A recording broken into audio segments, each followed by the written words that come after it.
시청자 여러분 안녕하십니까? 4월 15일 수요일 매일신문 영상뉴스입니다. 경상북도가 세계 물포럼에 참가한 글로벌 기업을 대상으로 투자 유치에 적극 나서고 있습니다.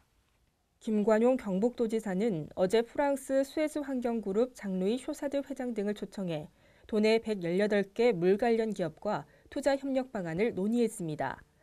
또 덴마크 명문 기업인 덴포스사 경영진을 집무실로 초청해 경북 투자에 적극 관심을 보여달라고 당부했습니다. 한편 경북도는 오늘 스위스 대표 기업으로 물산업, 식품, 음료 전문인, 네슬러사 등 글로벌 기업 경영진과 만나 투자 유치 방안을 모색합니다. 이에 앞서 지난 13일에는 멤브레인 탄소 섬유 분야 세계 최초 기업인 일본 도레이사 니카쿠 아키히로 사장을 비롯한 경영진과 간담회를 가졌습니다. 경북도는 2000년부터 해마다 5% 이상 성장하는 물산업 양성을 위해 물포럼을 계기로 인프라 구축과 기업 유치 등에 집중하기로 했습니다.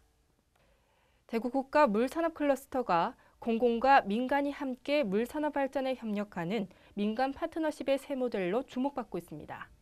대구 경북 세계 물포럼 사흘째인 어제 세계 물산업 발전에 관한 혁신적 파트너십을 주제로 한 고위급 물 전문가 회의가 대구시 환경부 공동 주최로 엑스코에서 열렸습니다.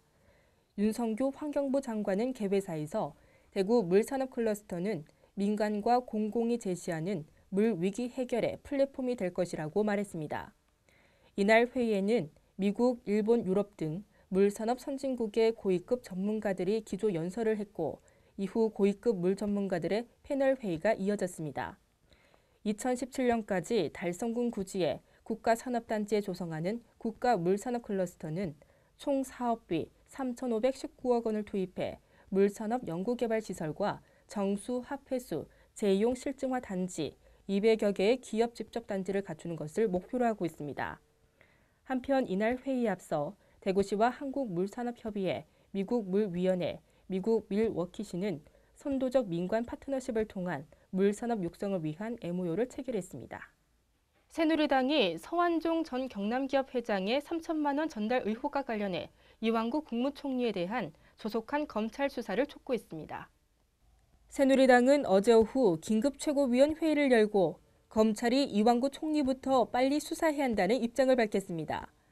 유승민 원내대표는 최고위원 회의 뒤 브리핑에서 이완구 총리 본인도 응하겠다고 한 만큼 총리에 대해 먼저 수사를 검찰에 요구한다고 말했습니다. 유 원내대표는 또 상황이 긴박한 만큼 검찰이 최대한 철저히 수사해 국민 앞에 발표할 것을 요구한다며 특검은 야당이 요구하면 수용할 것이라고 말했습니다. 다만 특검 출범까지 한두 달의 시간이 걸리는 만큼 검찰의 철저한 수사를 촉구한다고 말했습니다.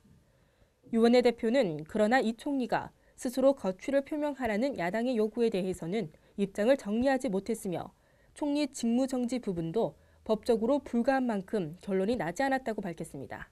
헬기처럼 수직으로 뜨고 내리는 게 가능하면서 또 프로펠러를 이용해 빠른 속도로 날 수 있는 첨단 무인 항공기가 국내에서 개발됐습니다.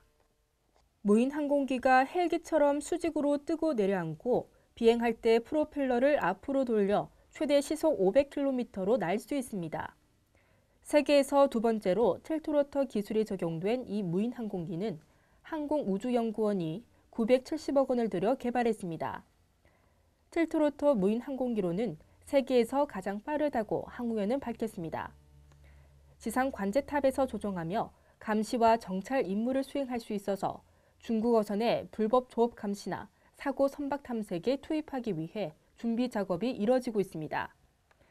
날개 위에 태양 전지를 부착한 이 무인 항공기는 햇빛 외에 별도의 연료가 필요 없는 친환경 무인 항공기입니다. 일반 항공기가 도달할 수 없는 성층권에서도 수개월 동안 비행하면서 지상 관측 업무를 수행할 수 있습니다. 지난해 5조 8천억 원이었던 무인 항공기 세계 시장 규모는 오는 2023년이면 13조 7천억 원으로 2배 이상 성장할 전망입니다. 자치단체가 부과한 과태료나 변상금 체납자에 대해서도 세금처럼 재산을 압류하는 방안이 추진됩니다. 행정자치부는 지방세외 수익금 체납액 징수 활동을 강화할 수 있는 근거를 담은 지방세외 수익금의 징수 등에 관한 법률 일부 개정안을 마련해 오늘 입법 예고한다고 밝혔습니다. 개정안에 따라 기존 과징금과 이행강제금, 부담금 외의 과태료와 변상금에도 독촉과 재산 압류 같은 체납 처분 규정이 적용됩니다. 상습 고액 체납자를 겨냥해 금융거래 정보 요청, 관여 사업 제한, 명단 공개 등을 할 수 있는 근거도 신설했습니다. 지방세의 수입은 지난해 기준으로 자치단체 재원의 22%에 해당하지만 징수율은 76%에 불과했습니다. 오늘 전국 대부분 지방에는 맑은 하늘을 볼 수 있겠습니다. 대구와 경북 한낮 기온 22도까지 오르며 포근하겠습니다. 이상으로 매일 신문 뉴스를 마치겠습니다. 시청해주신 여러분 고맙습니다.